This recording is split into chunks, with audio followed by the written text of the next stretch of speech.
अगर किसी ने कानून को अपने हाथ में लिया तो भून के रख दूंगा। पीछे हटो, पीछे चलो, पीछे। Hands up Sanjay.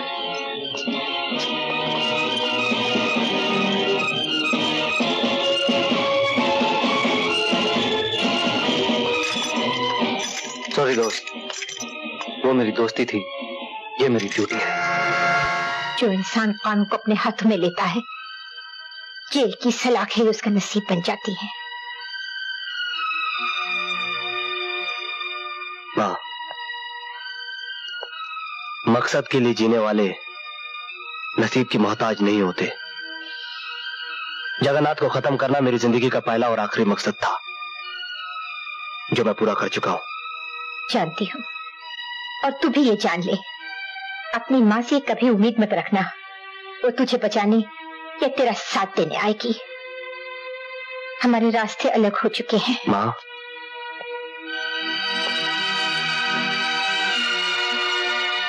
मालूम है, मैं अपने कर्म की लड़ाई लड़ चुका हूं। अब तू अपने धर्म की जंग लड़।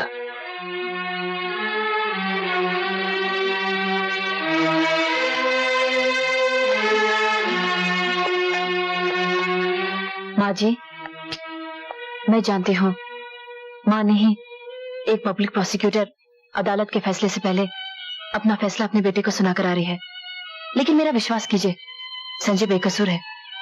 हर प्यार करने वाला अपनों के लिए यही सोचता है। मैं सोच नहीं रही हूँ, मुझे विश्वास है, और अगर मेरा प्यार सच्चा है तो मैं इस विश्वास को हकीकत में बदल दूंगी।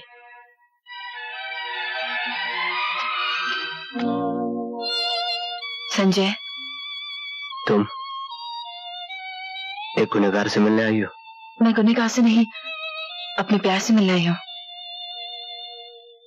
मेरे कर्म तुम्हारे कानून की निगाह में गुनाह है सोनम। मुझसे जितना दूर रहोगी उतनी सुखी रहोगी। प्यार का रिश्ता आत्मा से होता है। अव्वल तो मैं मानती नहीं कि तुम गुनहगार हो, लेकिन अगर कानून की नजरों ने तुम्हें गुनहगार साबित कर दिया और तुम्हें सजा हो गई, तो मैं अपने प्यार की सौगंध खाके कहती हूँ, तुम्हारी यादों से अपनी मांग सजाऊंगी और जन्म जन्म तक तुम्हारी राह देखूंगी। जब तक तुम मुझे अपनी सुहागन बनाकर घर की चौखट के अंदर नहीं लेकर जाते।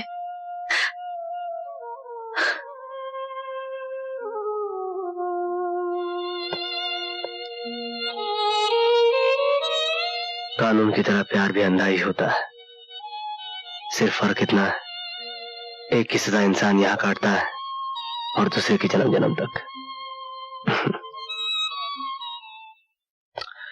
मुन्ना ठाकुर, तुम पकड़े जाओगे, जेल जाओगे और संजय का खात्मा करोगे। इतना बड़ा काम सेठ? जितना बड़ा काम उतना बड़ा इनाम मुन्ना ठाकुर। समझ गया सेठ। हमारा नाम मुन्ना ठाकुर। हम आदमी की गर्दन को एक ही झटके में चिड़िया की मुंडी की तरह मार देते हैं और उसके प्राण फुर्र से उठ जाते हैं। समझा का?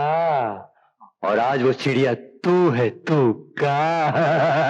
मुन्ना ठाकुर, तुम दुनिया वालों के लिए ठाकुर होगे, मगर मेरे लिए सिर्फ मुन्ना हो। चिड़िया आज ही नर्क में जाएगी और वहां नर्क के दरवाजे पर तुम्हारा वो बाप सफेद पगला सेठ जगन्नाथ तुम्हारा इंतजार कर रहा होगा।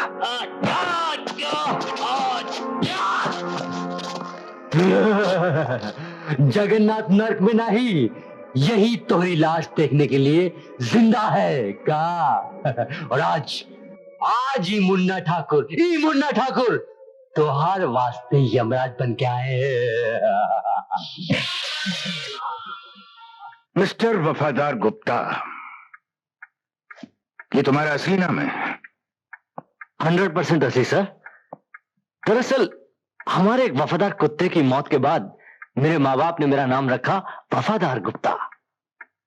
नाम वफादार है, लेकिन अपनी वर्दी और ओहदे से गद्दारी कर रहे हो। मैंने क्या किया सर?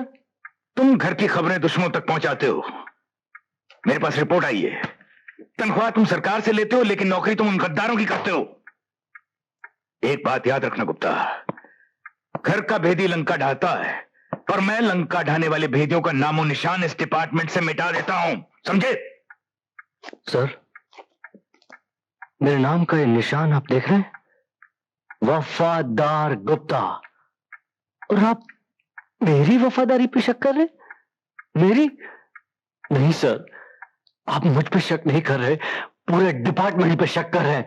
सर, आप खुद अपने आप पे शक कर रहे हैं, सिर्फ इसलिए सर कि मेरी वर्दी पे ये नेम प्लेट लगी है और आपकी वर्दी पे ये मेडल।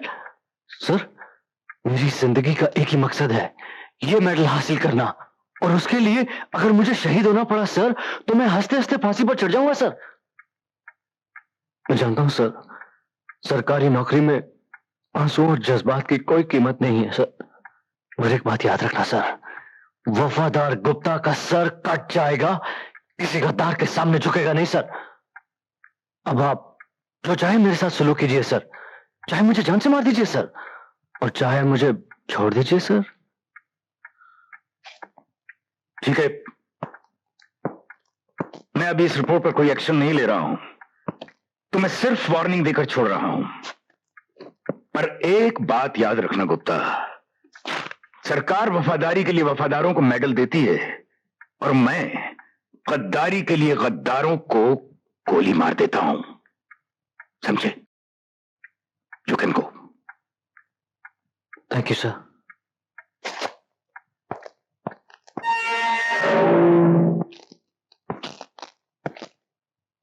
संजय, मैं तुम्हें रिहा करने आया हूं। इस मेहरबानी की वजह? सिर्फ मैं जानता हूं कि तुम गुनाहगार नहीं हो, बल्कि बना दिए गए हो। मैं अपनी जिम्मेदारी पर तुम्हें छोड़ रहा हूं, ताकि बाहर जाकर तुम अपने आप को बेगुनाह साबित कर सको और असली गुनाहगारों को सजा दिलवा सको। देखो, ये तुम्हारा इम्तिहान है, जिसके नतीजे का इंतजार मुझे रहेगा।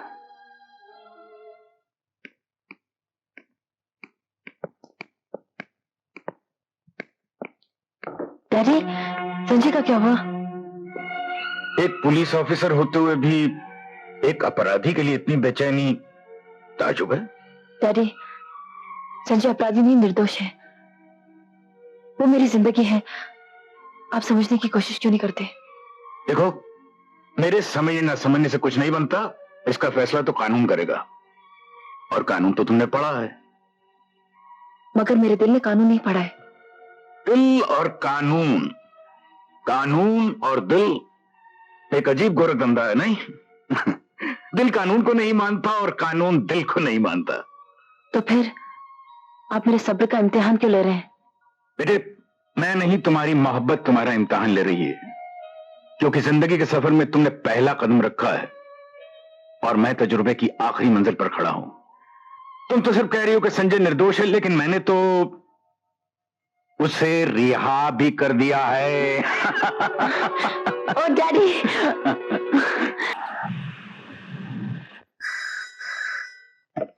इंस्पेक्टर वफादार गुप्ता स्पीकिंग। वफादार? कहीं तुम गद्दार तो नहीं हो गए? क्या बात करते हो यार जगन्नाथ, वफादार और गद्दार हो ही नहीं सकता। बोलो। फिर संजय को मेरे ठिकानों का पता कैसे चला? अरे यार, संजय को तुम्हारे कुछ ही ठिकानों का पता चला है ना। मैं तो ऐसी चाल चलूंगा कि संजय के सारे ठिकाने ठिकाने लग जाएंगे। अरे तुम देखना देखना तुम। ओके। संजय, तुम कमिश्नर ऑफ पुलिस दुर्जन सिंह पुलिस की ड्यूटी के अलावा और भी बहुत सारे काम करते हैं, आप तो जानती होंगी। क्या बकवास कर रहे हो तुम? I understand. जब पुलिस कमिश्नर ही अंडरवर्ल्ड के लोगों के साथ मिलकर गैर कानूनी काम करे और अपने ही घर में गैर कानूनी सामान रखे, तो एक ऑफिसर को तो यह बात बकवास ही लगती होगी। I understand. अगर ये इंफॉर्मेशन गलत निकली तो अपने रिवॉल्वर की पहली गोली आप मेरे सीने में उतार दीजिएगा, लेकिन अपनी वर्दी के फर्ज को तुम्हें आज ही निभाना, inspector Sonam. All the best. Bye.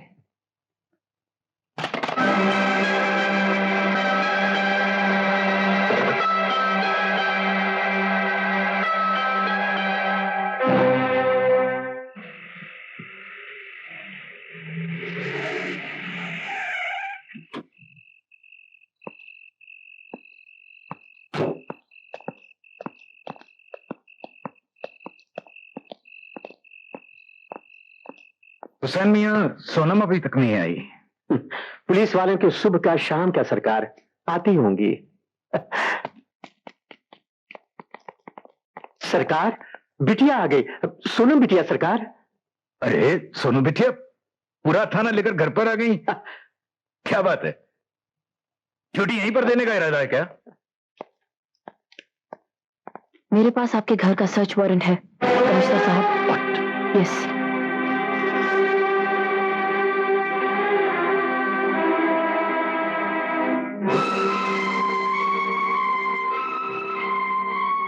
Carry on. Thank you. तुम इधर जाओ, तुम ऊपर जाओ, चलो जल्दी करो। पागल हो गई है, दीवानी हो गई है।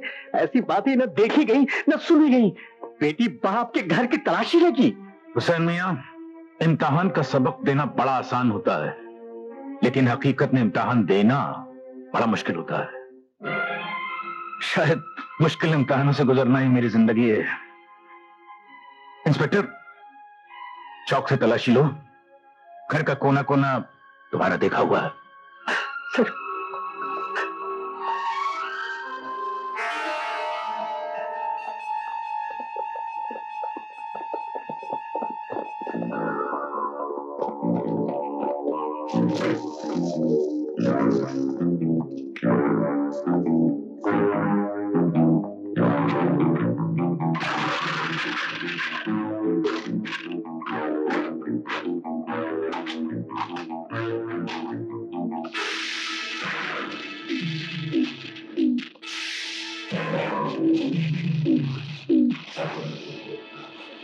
ये सब क्या है?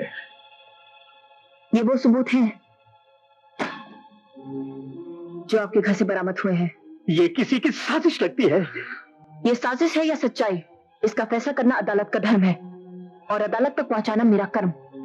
और वैसे भी इन सबूतों के मिल जाने के बाद सफाई की कोई गुंजाइश बाकी नहीं रह जाती।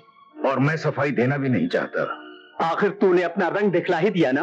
अपना खून होता तो ऐसा कभी नहीं करती, लेकिन तू तो पराया खून है ना। खामोश हुसैन मियां। आज अगर खामोश नहीं कहोगे तो मैं इस तरह खामोश हो जाऊंगा कि तुम लाख जगाओगे, मैं नहीं जागूंगा। कमिश्नर साहब, मैं इस घर में नौकर बनकर रहा, लेकिन इसे लाड दिया, प्यार दिया, अपनाया। इसकी हिफाजत और सलामती के लिए दुआएं मांगते मांगते मेरी जुबान थक गई। ला वापस ला मेरी दुआओं का कर्ज, जो तेरा फर्ज बनकर मेरी मोहब्बत को लूट रहा है। मैं मजबूर हूं हुसैन चाचा। इंस्पेक्टर, एक बात याद रखना, इन हाथों ने हमेशा मुजरिमों को हथकड़ियां पहनाई हैं। ये हाथ कट सकते हैं, लेकिन मुजरिमों को पनाह कभी नहीं दे सकते। फिर भी तुम्हें मेरी बात पर यकीन नहीं तो हम हाजिर हैं, हमें गिरफ्तार कर सकती हो।